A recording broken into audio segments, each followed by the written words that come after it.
2024 elections जल्द ही आने वाला है और अभी से ही कई सारे मीडिया रिपोर्ट्स जारी होने लग रहे हैं। इन रिपोर्ट्स की अगर हम बात माने तो 2024 में भी यहाँ पे बीजेपी भारी मतों से जीतने वाली है और इनको बड़ी ही ज़्यादा सीट्स मिलने वाली है। लेकिन मेरा मानना है 2024 वाला इलेक्शन इतना ज़्यादा आसान नहीं होगा जितना पिछला 2 इलेक्शंस हुआ, क्योंकि यहाँ पे कई सारे चेंजेस आए हैं और पार्टी काफ़ी मजबूत हो गई है। चलिए समझने की कोशिश करते हैं आज के इस वीडियो में कैसे बीजेपी को कई सारे सीट्स खोने पड़ सकते हैं 2024 इलेक्शंस में।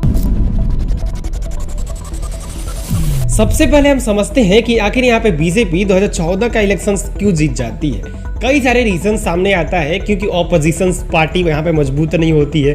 ऑपोजिशन पार्टी के पास एक बढ़िया सा मजबूत चेहरा नहीं होता है।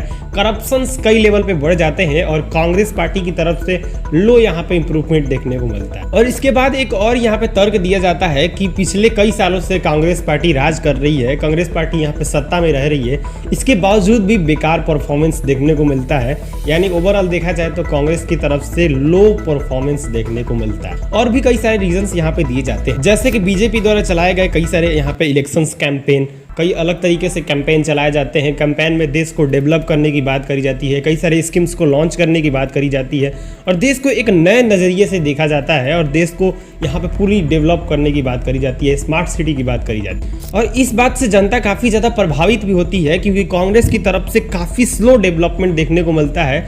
तो लोग समझते हैं यहाँ पे कि एक नया चेहरा देश को देना जरूरी है। देखते हैं यहाँ पे नरेंद्र मोदी को जितवा करके क्या देश में सच में डेवलपमेंट होगा। और इसी का नतीजा देखने को मिलता है 2019 वाले इलेक्शंस में, क्योंकि यहाँ पे मोदी जी की तरफ से कई सारे स्कीम्स यहाँ पे लॉन्च करे जाते हैं, कई सारे यहाँ पे डेवलपमेंट वाला कार्य करा जाता है और देश काफ़ी ज़्यादा तरक्की करने लग रहा हो। प्रधानमंत्री अपने गवर्नमेंट स्कीम के दम पे देश के हर टाइप के लोगों के साथ यहाँ पे कनेक्ट हो जाते हैं, जैसे कि उजाला योजना के तहत यहाँ पे जो गैस सिलेंडर बांटे जाते हैं, इसके बाद आवास योजना के तहत यहाँ पे ग्रामीण क्षेत्रों के लोगों के साथ कनेक्ट हो जाते हैं। स्किल इंडिया जैसे कई सारे यहाँ पे स्कीम्स लॉन्च करे जाते हैं, जिससे प्रधानमंत्री यूथ लोगों के साथ यानी कि यंग लोगों के साथ कनेक्ट हो जाते हैं।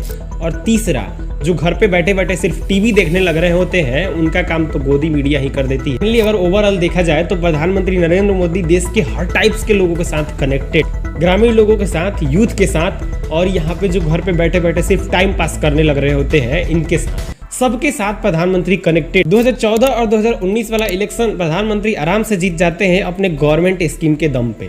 लेकिन तीसरा यहाँ पे एक रीज़न दिया जाता है, वो है दोस्तों ऑपोजिशन पार्टी का मजबूत ना होना। कई सारे रीजंस दिए जाते हैं, जैसे ऑपोजिशन पार्टी में कई एक फेमस चेहरा नहीं है। ऑपोजिशन पार्टी के जो लीडर है राहुल गांधी, वो यहाँ पे सोशल मीडिया पे एक्टिव नहीं रह रहे हैं, क्योंकि आजकल सोशल मीडिया का ही जमाना है, तो सोशल मीडिया बड़ी एक बढ़िया रोल प्ले करता है। जितना ये 2 चीज़ें रोल प्ले करती है बीजेपी के इलेक्शन जीतने के लिए, जैसे कि पहला हो गया गवर्नमेंट स्कीम्स और दूसरा हिंदू मुस्लिम डिबेट्स जो आजकल मीडिया में चलाए जाने लग रहे हैं, ये दोनों चीज़ें जितना रोल प्ले करती है एक इलेक्शंस को जीतने के लिए। तीसरा रीजन भी यहाँ पे बड़ी ही इंपॉर्टेंट रोल प्ले करता है, ओपोजिशन पार्टी का मजबूत ना होना, ओपोजिशन पार्टी के पास एक नया चेहरा ना होना, ओपोजिशन पार्टी की तरफ से बढ़िया परफॉर्मेंस ना देना। ये ही इतना ही ज्यादा इंपॉर्टेंट है जितना ये 2 चीजें इंपॉर्टेंट है। अब यहाँ पे सवाल उठता है कि आखिर क्यों 2024 वाला इलेक्शन बीजेपी के लिए डिफिकल्ट हो सकता है। 2 रीजन मैं आपको दूंगा। पहला तो ओपोजिशन पार्टी काफी ज्यादा स्ट्रांग हो चुकी है, इसके पीछे कई रीजन है, जैसे कि सोशल मीडिया पे काफ़ी ज़्यादा राहुल गांधी अब एक्टिव रहने लग रहे हैं, और दूसरा यहाँ पे भारत जोड़ो यात्रा के तहत कई सारे लोगों के साथ कनेक्टेड हो रहे हैं। तीसरा, फैन फॉलोइंग काफ़ी ज़्यादा बढ़ रही है और सोशल मीडिया में भी काफ़ी ज़्यादा ग्रोथ देखने को मिल रही है यहाँ पे राहुल गांधी के। और यहाँ पे क्रिटिकल सिचुएशन में भी राहुल गांधी खड़े नजर आ रहे हैं लोगों के साथ, जैसे कि मणिपुर में जो वायलेंस होने लग रहा था, वहाँ पे भी राहुल गांधी नजर आ रहे थे। किसानों के साथ प्रोटेस्ट होने लग रहा था, उन भी सारे चीज़ों में यहाँ पे राहुल गांधी नजर आने लग रहे थे। तो टोटली यहाँ पे बताया जाए तो ग्राउंड रिपोर्ट मतलब ग्राउंड लेवल पे भी यहाँ पे राहुल गांधी खड़े नजर आने लग रहे हैं। अब मैं आपको एक सोशल मीडिया का रिपोर्ट दिखाता हूँ। यहाँ पे ट्विटर में राहुल गांधी 15.5% ग्रोथ रेट के साथ आगे चल रहे हैं। यहाँ पे आप ये जो डेटा देख रहे हैं, ये 28 डेज का डेटा है, लास्ट 28 डेज का, और सोर्स है socialblade.com। ट्विटर पे राहुल गांधी को यहाँ पे ग्रोथ मिले हैं 15.5%, वहीं नरेंद्र मोदी 2.9%, इंस्टाग्राम पे 33.5% और यहाँ पे नरेंद्र मोदी -11% डाउन चल रहा है। यूट्यूब पे बात करें तो 106% और यहाँ पे नरेंद्र मोदी की बात करें तो 60%।